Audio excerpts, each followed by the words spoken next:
Madam মেফি হৈছে টাই আহোমসকলৰ ফুৰালুং ধৰ্মৰ নিয়ম অনুসৰি পালন কৰা সামাজিক পৰম্পৰাগত এক উৎসৱ। পূৰ্বপুৰুষক উপাসনাৰে দেশ তথা জাতিৰ মংগল কামনাৰে আয়োজিত কৰা হয় এই উৎসৱ।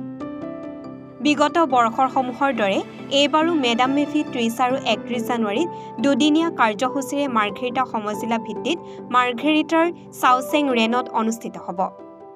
মিণ্টু দেওধাই ফুকনক সভাপতি, ৰূপম গগৈ কাৰ্যকৰী সভাপতি আৰু ৰাণাজ্যোতি নেওগক মুখ্য সম্পাদক হিচাপে লৈ এখন শক্তিশালী উদযাপন সমিতিয়ে উদযাপনৰ দায়িত্ব লাভ কৰিছে। উদযাপন সমিতিয়ে জানিবলৈ দিয়া অনুসৰি এইবাৰ প্ৰায় ১৭ লক্ষাধিক টকা বাজেটেৰে মেডাম মেফি ভাগি উদযাপন কৰাৰ হ'ব। লগতে আহোম জনগোষ্ঠীৰ বিভিন্ন নৃত্যকলা আৰু সংস্কৃতি প্ৰদৰ্শন কৰা হ'ব। চাওচেং ৰণত জানুৱাৰী ৩১ তাৰিখে মেডাম মেফি আয়োজন কৰা হৈছে আৰু আমাৰ এইবাৰ মেডাম মেফিৰ বাজেট না কমেও ১৬ পৰা ১৭ লাখ টকালৈকে হ'ব পাৰে আৰু এইবাৰ বহুত ভালকৈ পতা হ'ব।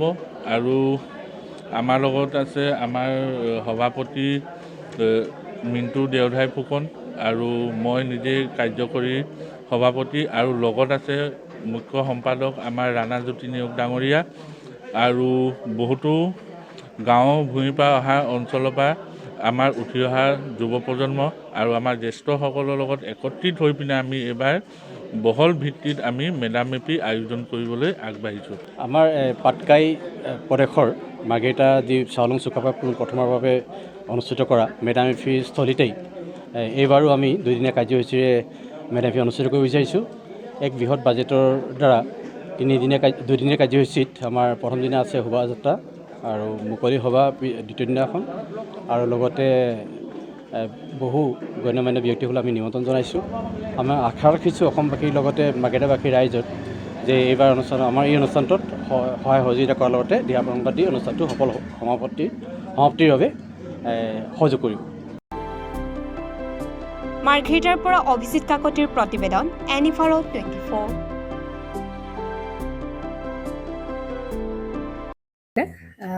জুবিন গাৰ্গৰ গীতসমূহৰ ওপৰত আধাৰিত গানে কি আনে নামৰ এটা সুন্দৰ অনুষ্ঠান আপোনালোকৰ ওচৰলৈ আহি আছে অতি শীঘ্ৰে।